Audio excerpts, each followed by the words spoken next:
앞뒤 좌우에 계시는 분들을 한번 서로에게 축복하도록 하겠습니다. 오늘 또 하나님의 은혜가 당신에게 충만하시기를 축복합니다. 우리 서로에게 축복해 주시겠습니다. 한 주간 잘 지내셨습니까? 네, 얼굴이 환하시네요. 네. 자, 우리는 2주 전에 무슨 주일을 지켰는지 아십니까? 네, 성령 강림 주일이었고요. 지난주는 감사합니다. 네, 지난주는 삼위일체 주일로 우리가 함께 예배를 드렸죠. 네. 자, 우리는 2주 전에 성령 강림 주일을 맞아서 성령님에 대한 설교를 함께 나누었습니다. 주님의 이름으로 함께 한 자리에 모여 있던 120명의 사람들에게 성령님이 그곳에 임하심으로 그곳에서 교회가 시작이 됩니다. 그게 바로 초대교회가 시작이 된 것이죠.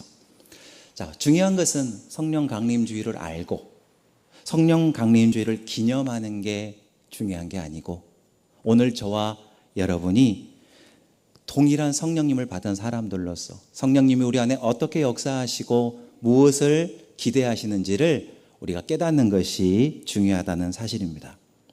자, 많은 사람들은 성령이 임했다라고 하는 것을 어떤 특별한 체험이나 방언을 한다든지 어떤 특별한 뜨거운 열정과 감정에 이렇게 휩싸인다든지 이런 것으로 생각을 하기도 합니다. 물론 틀린 말은 아닙니다. 성령이 임하시면 거기에 맞는 반응이 나오게 돼 있고 그런 모습들이 나타나기도 합니다. 그런데 오늘 성경은 성령의 임재가 단순히 어떤 그러한 특별한 뭔가 느끼는 감정이나 어떤 특별한 체험만이 아니고, 성령이 임했으면 거기에는 반드시 뭐가 있다라고 말씀하냐면 열매가 맺혀진다, 이런 결과가 나타난다라고 하는 것으로 설명을 하는데, 쉽게 말하면 우리의 삶이 많이 변화되고 달라진다라는 것으로 이렇게 소개를 합니다. 자, 그래서 오늘 본문을 보면은 성령이 임하여 성령으로 충만한 사람, 성령으로 충만한 교회가 어떠한 모습을 가지고 있는지 우리에게 잘 보여주고 있습니다. 자, 첫 번째로 성령은 우리를 사랑으로 섬기게 하십니다. 자, 한번 따라서 저 노란 글씨를 읽어보겠습니다. 시작. 성령은 우리를 사랑으로 섬기게 합니다. 예, 성령이 임하시면 우리를 뭐 하게 만드시냐면 사랑으로 섬기게 만들어요. 예. 자, 우리 13절 말씀을 오늘 본문 다 같이 한번 다시 읽어보도록 하겠습니다. 시작. 형제들아, 너희가 자유를 위하여 부르심을 입었으나 그러나 그 자유로 육체의 기회를 삼지 말고 오직 사랑으로 서로 종 노릇 하라. 아멘. 성령님이 오시면 우리를 어떻게 하시냐면 자유케 하십니다. 자, 그런데 많은 사람들이 이 자유를 뭐라고 생각할까요? 여러분, 자유가 뭐라고 생각하십니까? 자유, 일단은 묶여있는 것과는 반대인 것이죠. 어딘가에 갇혀있고 속박당하고 묶여있고 이런 것과 반대되는 것이죠. 그래서 많은 사람들이 자유를 뭐라고 생각하냐면 눈치 보지 않고, 남 눈치 보지 않고 내가 하고 싶은 대로 다 할 수 있는 권리, 이런 것을 자유라고 생각합니다. 네, 문자적으로는 맞습니다. 그런데 오늘 사도 바울은 13절의 말씀에서 뭐라고 하죠? 너희가 자유를 받았다는 거예요. 그런데 그 자유를 가지고 쉽게 표로 설명하면 이런 겁니다. 네 마음대로 행동하고 네 마음대로 살려고 하지 말고 뭐 하라는 거죠? 오히려 종이 되라는 거예요. 자유인이 되는 게 아니라 오히려 자유를 받았는데 뭐가 되라고요? 역설적으로 오히려 종이 되어야 된다. 근데 누구에게 종이 되어야 되죠? 서로에게 종이 되어야 된다. 그런데 무엇으로 종이 되냐면 사랑으로 서로를 향한 종이 되어 서로를 섬겨야 되는 것이다, 이렇게 이야기를 합니다. 여러분, 바울이 이런 말을 지금 갈라디아 교회에게 하고 있는 이유는 뭔가 하면, 갈라디아 교회 성도들이 복음을 받아들이면서 자유라고 하는 것을 얻었습니다. 그런데 그 자유가 뭔지에 대해서 성경적인 바른 이해를 갖지 못하고, 그리고 자유를 어떻게 사용해야 되는지를 잘 알지 못했기 때문에 바울은 지금 이런 이야기를 하고 있는 겁니다. 예수님이 오시기 전까지, 그러니까 쉽게 말하면 구약시대라고 말할 수가 있겠습니다. 이때까지 사람들은 어떻게 신앙생활을 했을까요? 무엇이 중심이었을까요? 율법이었습니다. 그래서 율법이 중요했고, 그러다 보니까 율법의 항상 기준인데, 이게 틀린 것은 아니지만 어떤 현상이 나타나냐면 율법에 얽매여 신앙생활을 하는 모습들이 많았습니다. 그래서 나온 게 뭐냐면 율법주의예요. 율법주의. 율법을 지키는 거, 안 지키는 거, 이게 기준이 돼버리는 거죠. 그러니까 여러분, 이게 이 율법주의가 오늘날 우리 신앙에도 나타나면 어떻게 되는지 아십니까? 너 왜 예배 빠졌어? 예배를 드렸어? 안 드렸어? 이게 뭐가 되죠? 기준이 되는 거예요. 예수님을 믿느냐 안 믿느냐의 문제가 아니고 뭐죠? 율법을 지켰냐 안 지켰냐, 이 행위를 가지고 판단을 하는 거예요. 그 사람이 일주일 동안 월요일부터 토요일까지 어떻게 사는지는 별로 중요하지 않아요. 뭐가 중요하죠? 주일날 교회 나왔어 안 나왔어? 너 예배 드렸어 빠졌어? 이게 중요해지는 거예요. 이게 뭐냐면 율법주의예요. 자, 이 율법주의에 빠지고, 그래서 나온 게 뭐냐면 바리새인들이었다는 것이죠. 이 바리새인들. 그런데 예수님이 오셔서 우리를 이 율법으로부터 어떻게 하셨냐면 자유케 하셨다는 것입니다. 자, 요한복음 8장 32절에 이런 말씀을 하셨죠. 우리 한번 다 같이 읽어보겠습니다. 시작. 진리를 알지니 진리가 너희를 자유롭게 하리라. 여기서 말하는 진리가 곧 누구냐면은 예수님을 가리키는 것입니다. 예수님이 오셨어요. 그래서 예수님을 알 때 우리가 어떻게 된다는 거죠? 율법에 얽매인 모습이 아니라 그 율법으로부터 자유로운 그런 하나님을 섬기는 신앙인이 된다는 겁니다. 그런데 여러분, 율법도 율 뒤에 뭐죠? 율 뒤에 뭐죠? 법이에요. 여러분, 법이라고 하는 것이 가장 기본적인 그 어떤 역할이 뭡니까? 법의 가장 기본적인 역할이 뭐죠? 무엇이 죄다라고 규정하는 겁니다. 이거를 하면은 죄고 이걸 하지 않으면 죄가 아니고, 이렇게 규정 짓는 게 율법이지 않습니까? 법이지 않습니까? 그러니까 이스라엘 백성들은 구약 시대부터 대대로 이 법을 지키냐 안 지키냐를 가지고서 지금까지 신앙생활을 계속 해왔습니다. 그런데 예수님이 오셔서 우리를 이 억눌림으로부터 자유롭게 하셨어요. 원래 이 율법을 주신 의도가 하나님께서 있으셨는데 그 의도에서 본질에서 벗어난 신앙생활을 오랫동안 해왔다는 것이죠. 그래서 마태복음에서 예수님께서 그 유명한 이런 말씀을 하셨던 거예요. 수고하고 무거운 짐진 자들아 다 내게로 오라, 내가 너희를 쉬게 하리라. 이 말은 우리의 세상 짐, 육체적인 이런 이 짐을 말하는 게 아니고, 그 당시에 이스라엘 백성들이 어떤 짐을 다 짊어지고 거기서 못 벗어나고 살고 있었냐면은 율법의 짐. 당시 종교 지도자들과 바리새인들과 이런 사람들이 계속해서 이 법을 가지고 이 잣대를 가지고 사람을 판단하고 정죄하고 이렇게 죄인 취급하고 하는 이것에 있다 보니까 다 뭐가 되어 있는 거죠? 다 억눌려 있는 거예요. 그런 것으로부터 너희를 쉬게 하리라, 이렇게 말씀하셨던 거죠. 자, 그런데 여러분, 우리는 신앙이 율법주의에 이렇게 빠지고 이 율법주의에 갇히는 것도 대단히 문제이지만, 그러나 그 반대도 문제입니다.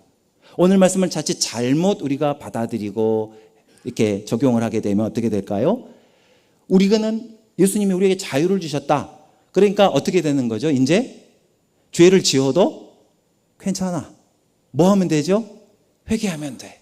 예수님께 나가면 돼. 물론 틀린 말이 아닙니다. 그런데 이것이 뭐가 되냐면 율법주의와 반대인데 방종주의가 되는 거예요. 방종주의. 내 마음대로 해도 괜찮다는 거죠. 은혜를 핑계로 죄를 가볍게 생각하는 신앙도 굉장히 문제 있는 신앙이라는 것입니다.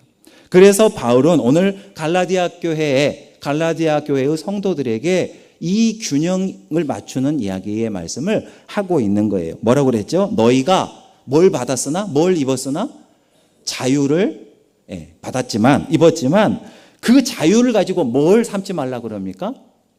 육체에 네가 하고 싶은 대로 하는 그것의 핑계거리, 기회로 삼지 말고 뭐 하라는 거죠? 오직 사랑으로 서로에게 더 섬기는 종 노릇을 하는 삶을 살아라. 이거에 좀 어려울 수 있지만 그 다음 절에서 아주 분명하게 말을 해요. 그게 뭐죠? 이웃 사랑에 대한 이야기로, 그래서 연결을 시켜서 바울은 이야기를 하고 있는 겁니다. 자, 앞서도 잠깐 언급했지만 사람들은 자유를 뭐라고 생각하죠? 내 마음대로 해도 되는 것. 이걸 자유라고 생각합니다. 근데 이런 생각에 빠지게 될 때 여러분 신앙생활이 두 가지가 다 문제잖아요. 율법주의에 너무 빠져도 문제고, 그런데 율법으로부터 자유케 하셨다고 했지만은 이 은혜를 핑계 삼아 내 마음대로 막 살아가면서 그것을 정당화하는 그런 신앙생활도 문제라고 하는 거죠. 이런 자유방임주의라고 할까? 방탕주의에 빠지면 어떤 모습이 나오느냐? 우리들에게 다 나타나는 현상이에요. 예배도 누구 마음대로? 내 마음대로. 내가 드리고 싶으면 드려. 내가 오늘 바쁘고 내가 오늘 마음이 안 좋아. 누구가 꼴 보기 싫어. 그러면 어떻게 해요? 안 드려요. 안 나와요. 누구 마음대로죠? 내 마음대로. 그래. 권사님 정확하게 이야기했어요. 지 마음대로. 지 마음대로. 지금 바울은 그 이야기를 하고 있는 겁니다. 너희들이 예수님께서 우리를 죄의 사슬에서 풀어주셨잖아요. 그런데 그 자유를 가지고 네 마음대로 하라고 그렇게 하나님이 자유케 하신 게 아니라는 것을 기억해야 된다는 것입니다. 여러분, 여기서 성경이 말하는 자유는 자유방임을 말하는 게 아니라 사랑 안에서 주님의 뜻을 내가 얼마든지 내 자발적으로 기쁨으로 그렇게 이루어 갈 수 있는 자유를 이야기하고 있는 겁니다. 네 마음대로 막 살아도 된다는 뜻이 아니고, 네가 얼마든지 판단하면서 네가 얼마든지 기쁨으로 그렇게 자원함으로 그렇게 하나님의 뜻을 온전히 이루어가는 삶을 살아갈 수 있도록 주신 자유라고 하는 거죠. 자, 14절을 보면 이 의미가 그래서 더 선명해진다고, 다음 절이 그렇다고 그랬잖아요. 우리 14절을 또 한번 같이 읽어보도록 하겠습니다. 시작. 온 율법은 내 이웃 사랑하기를 내 자신같이 하라 하신 한 말씀에서 이루어졌나니. 아멘. 여러분, 예수님은 자유로우실까요? 속박당하신 분일까요? 예수님 자유로우신 분이시죠. 그런데 예수님은 가장 높으신 분이시지만 가장 낮은 자리로 내려오셨습니다. 더 좋은 것 놔두고 더 힘든 것, 더 안 좋은 데도 내려오신 거예요. 왜 그렇죠? 자유가 있는데도 불구하고. 왜 그렇죠? 여기에 대한 가장 기본적인 해답은 뭔가 하면, 정답은 뭔가 하면 그게 바로 하나님의 뜻이기 때문입니다. 하나님의 뜻은 뭐죠? 이 세상을, 창조하신 이 세상을 다시 아름답게 회복시키는 겁니다. 우리를 구원시키시는 겁니다. 그것이 하나님의 뜻이죠. 그 하나님의 뜻을 이루시기 위하여 얼마든지 천국에서의 하나님 보좌 옆에서 영광과 모든 것을 다 누릴 수 있는 자유가 있음에도 불구하고 예수님께서 스스로 뭘 하신 거죠? 더 힘든 자리, 낮은 자리로 찾아오셨는데 이게 바로 오늘 말씀하고 있는 자유인 거예요. 하나님의 뜻 안에서, 사랑 안에서 이루어가는 자유. 여러분, 그래서 성령께서 우리 안에 계시면, 예수님이 이 세상에 오셨다가 부활하시고 다시 하나님께로 승천하시면서 예수님은 이 세상에서 우리의 눈에서 떠나시지만, 그러나 누구를 보내신다 그랬어요? 성령님을 우리에게 보내주신다 그러셨죠. 성령이 누굽니까? 하나님의 영이십니다. 하나님의 영이신 그분이, 그리스도의 영이신 그분이 우리 안에 임재하셔서, 강림하셔서 임재하여 계시면 당연히 우리도 자연스럽게 어떠한 삶을 살아야 된다는 겁니까? 사랑으로 섬기는 삶을 살아야 한다라고 하는 것입니다. 여러분, 예수님 얼마든지 뭐든지 다 마음대로 뜻대로 하실 수 있지만 겟세마네 동산에서도 왜 엎드리셨고 왜 3번 기도하시다가 순종하셨습니까? 아버지의 뜻이기 때문입니다. 자유를 우리가 흔히 생각하는 그 자유로 접근해 보면 예수님 얼마든지 십자가 내팽개치실 수 있었을까요? 없었을까요? 있지요.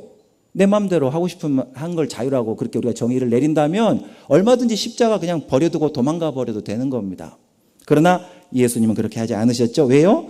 하나님의, 이 세상을 사랑하시는 그 하나님의 뜻을 이루시기 위하여 본인이 자발적으로 순종하시고 함께 하신 겁니다. 여러분, 성령께서 우리 안에 계시면 그래서 저와 여러분 내 마음대로 살아가게 하지 아니하시고 누구의 뜻대로 살아가게 인도하실까요? 하나님의 뜻대로 살아가게 인도하신다는 겁니다. 그런데 이 하나님의 뜻이 뭐예요?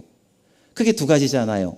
하나님을 사랑하고 내 이웃을 사랑하라. 이게 온 율법과 선지자의 강령, 곧 온 율법이라는 말은 무슨 뜻입니까? 이 성경 전체에 담긴 뜻이고 선지자들이 전하는 게 뭐죠? 하나님의 뜻을 전하잖아요. 온 선지자들이 가르쳤던 그 강령의 핵심이 뭐다? 하나님을 사랑하고 이웃을 네 몸같이 사랑하라. 이 두 가지로 다 함축이 되어지는 것이다. 이렇게 말씀했던 거 아닙니까? 여러분, 종립교회에도 우리 교회에도 성령이 임하신 줄 믿습니다. 그렇다면 종립교회가 무엇을 이루어야 할까요? 우리의 뜻입니까? 우리의 마음입니까? 우리의 감정입니까? 아니죠. 누구의 하나님의 뜻을 이루는 교회가 되어야 될 줄로 믿습니다. 근데 하나님의 뜻이 뭐예요? 하나님을 사랑하라. 근데 하나님을 여러분 어떻게 사랑하실 거예요? 어떻게 하나님 사랑하실 겁니까? 하나님 사랑의 가장 기본은 예배입니다. 하나님이 우리에게 24시간을 주셨고 일주일을 주셨는데 일주일은 며칠이죠? 7일이에요. 7일 중에 엿새 동안은 힘써 네 하고 싶은 일을 하고 열심히 사는데 단 하루, 이 날은 누구의 날이라 그랬죠? 주의 날. 그래서 이 날은 뭐 하라 그랬습니까? 안식하며. 이 날이 하나님 앞에 바치는 시간이 되어야 된다라고 7분의 1을 요구하신 거예요. 그런데 그 7분의 1을 하나님 앞에 전적으로 내 시간을 빼어드리는 것이 뭐냐면 예배이고 주일 성수인 것이죠. 그런데 이게 뭐예요? 하나님을 뭐 하는 거죠? 하나님을 사랑하는 구체적이고 실천적인 실제의 모습이 바로 예배라는 사실입니다. 그래서 예배가 소중하다, 예배가 중요하다 이렇게 말을 하는 거예요.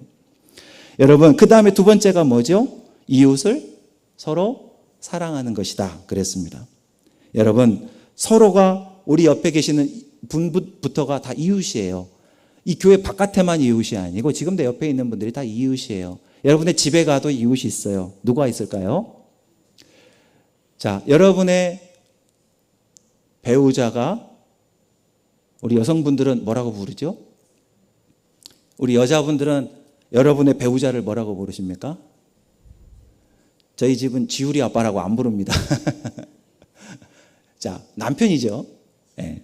남편도 편자 빼면 뭐예요? 남이에요. 그래서 남편도 뭘까요? 성경의 이 정의에 따르면 이웃이에요.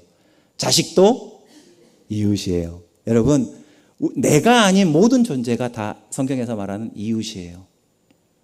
십계명을 보면은 5계명부터가 이웃에 대한 계명이죠. 1부터 4계명까지는 하나님에 대한 계명이고, 그죠?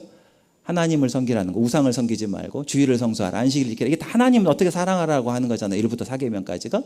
5계명부터가 뭐죠?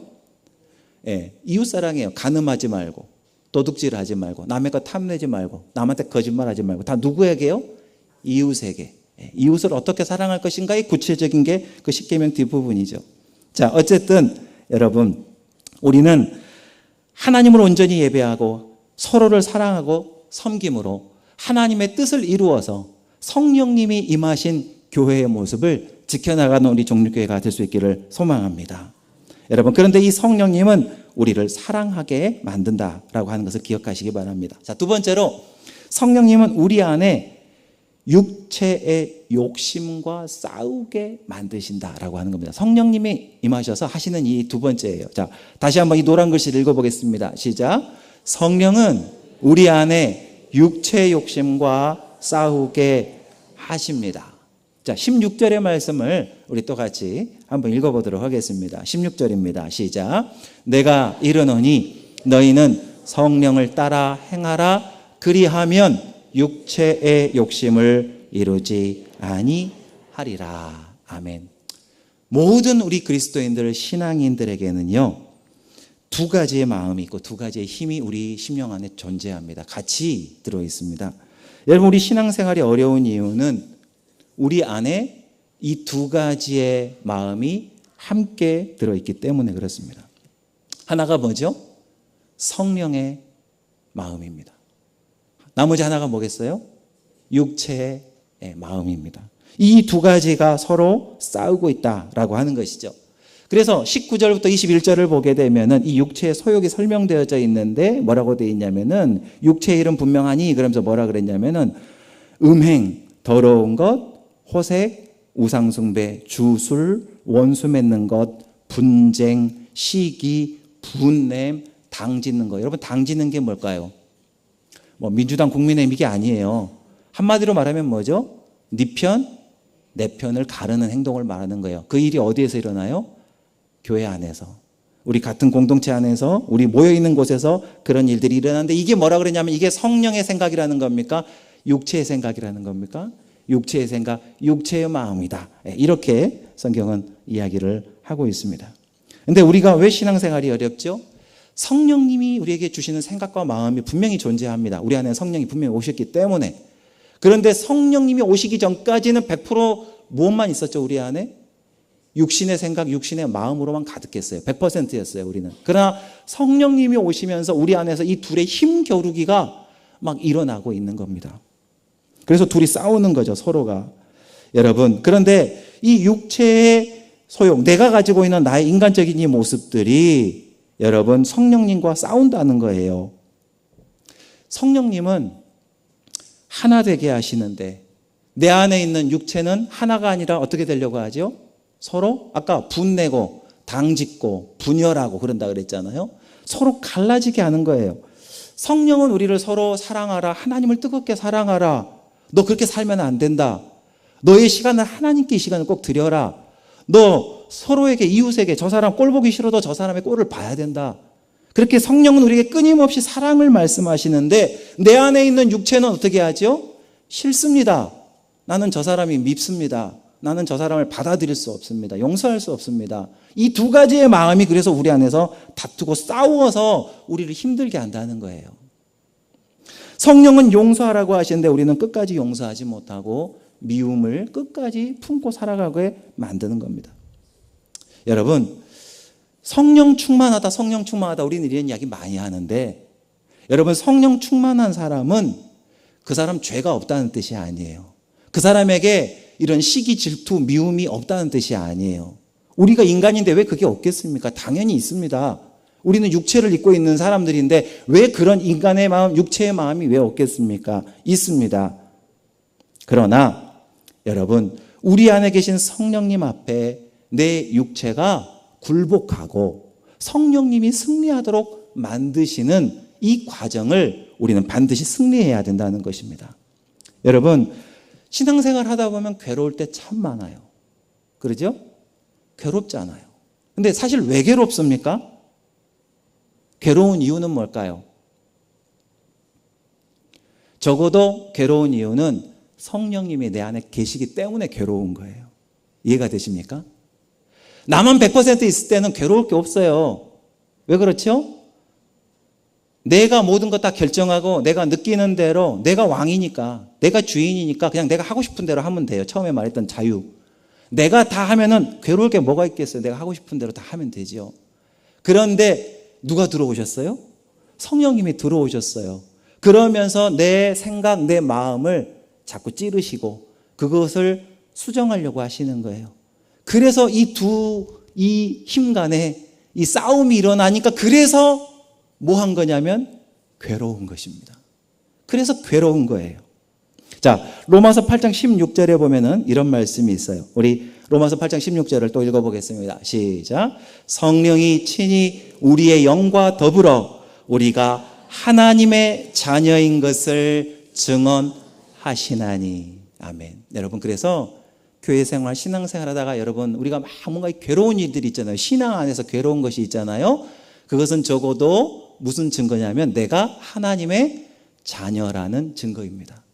내 안에 성령님이 들어오셔서 나의 인간적인 생각과 서로 이 다툼, 전쟁, 영적 전쟁이 일어나기 때문에 힘들다는 거예요. 그런데 중요한 건 뭐죠? 전쟁에서는 승리를 해야죠. 그런데 내가 이기는 승리가 아니라 성령께서 이기시는 그 승리가 우리 안에 이루어져야 된다는 겁니다. 자, 로마서 8장, 똑같은 8장에 12절과 13절에 보면 또 이런 말씀이 있어요. 우리 한번 화면을 보고 같이 한번 읽어보겠습니다. 시작.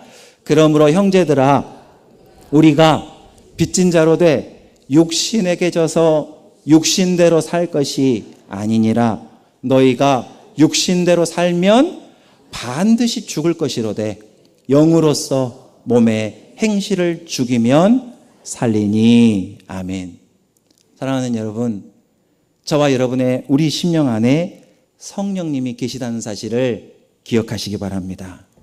성령님은 오늘 예배드리는 우리 종립교회 이 예배의 자리에도 함께 하고 계심을 믿으시기를 바랍니다.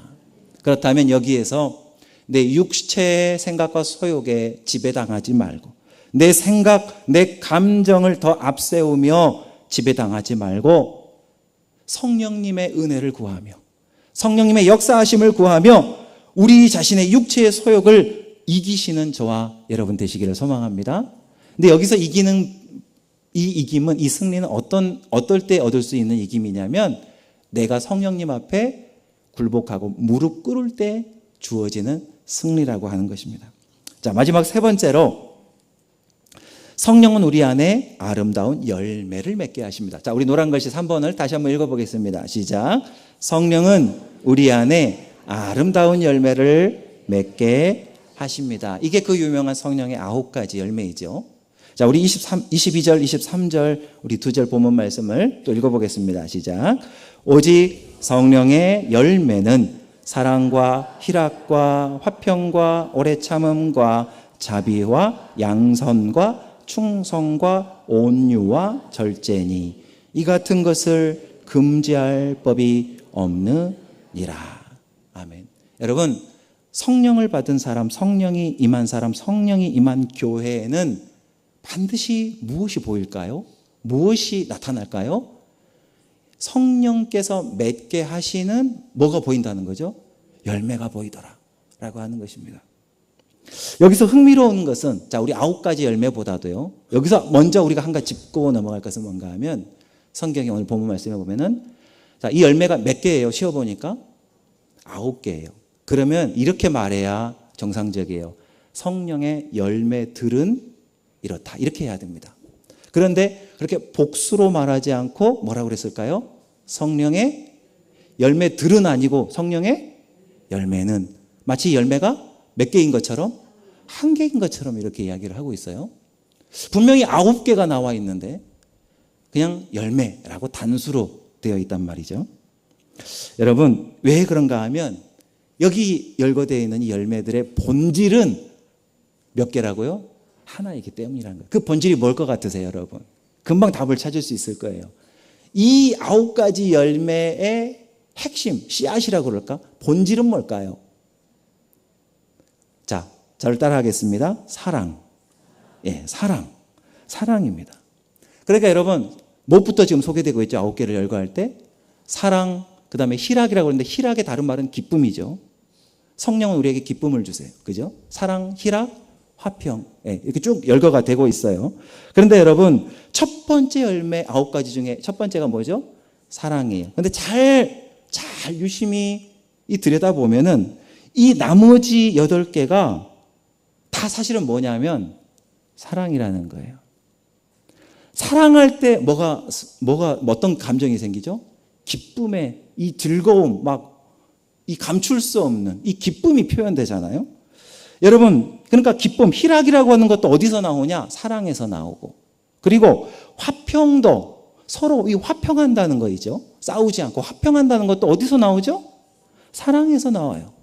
자, 오래 참는 거. 저 사람이 진짜 내가 마음에 안 들고 나 정말 괴롭고 힘든데 그걸 보면서도 오래 참을 수 있는 건 내 안에 뭐가 있을 때 그게 되는 겁니까?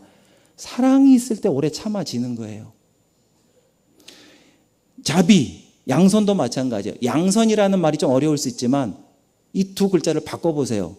뭐가 되죠? 설량. 아, 참 저 사람은 선량하다. 그죠? 양선이란 말은 선량하다는 뜻이에요.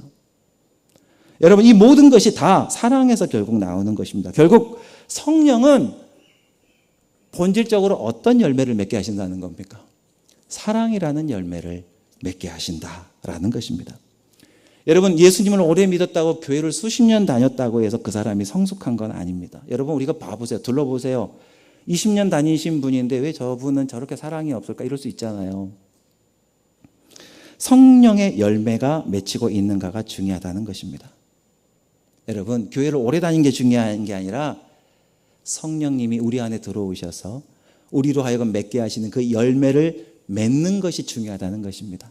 성령 받았으니까 방언을 하는 게 중요한 게 아니고 방은 못해도 괜찮아요. 그건 은사니까. 은사는 열매와 달라요. 은사는 성경에 고린도전서에 정확하게 기록되어 있어요. 각자에게 필요한 대로 나누어 주신다 그랬으니까 어떤 사람은 못 받는 분도 있어요. 그런 능력과 은사는 모두에게 주신 건 아니니까. 그죠? 그러니까 그건 없어도 괜찮아요. 그러나 은사는 내가 어떤 것이 특정한 은사가 나에게 없을 수도 있지만, 그러나 무엇은 반드시 있어야 될까요? 성령의 은사보다도 더 중요한 건 뭐냐면 성령의 열매라는 사실입니다. 왜냐하면 저와 여러분이 방언을 못했더라도, 여러분 방언 못했으면 그 사람은 성령 못 받은 겁니까?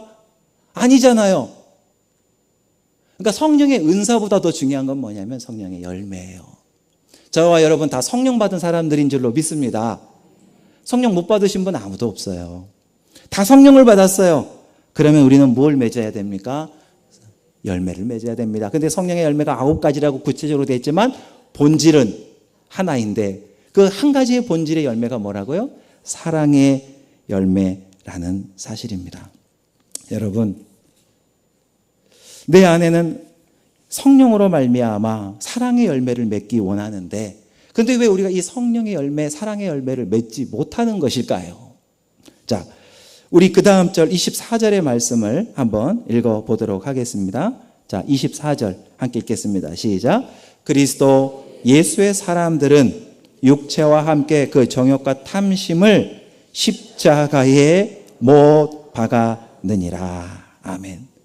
우리 분명히 성령 받은 사람들인 것이 분명한데, 그런데 이상하게 사랑의 열매가 없는 것 같다 라고 하는 사람들은 오늘 24절에 따르면 어떻게 진단을 하고 있냐면, 그 사람은 뭐 하지 않은 사람이냐면 십자가에 자신의 그 육체적 소욕, 그 육체적인 이 모습들을 뭐 하지 않았다는 겁니까?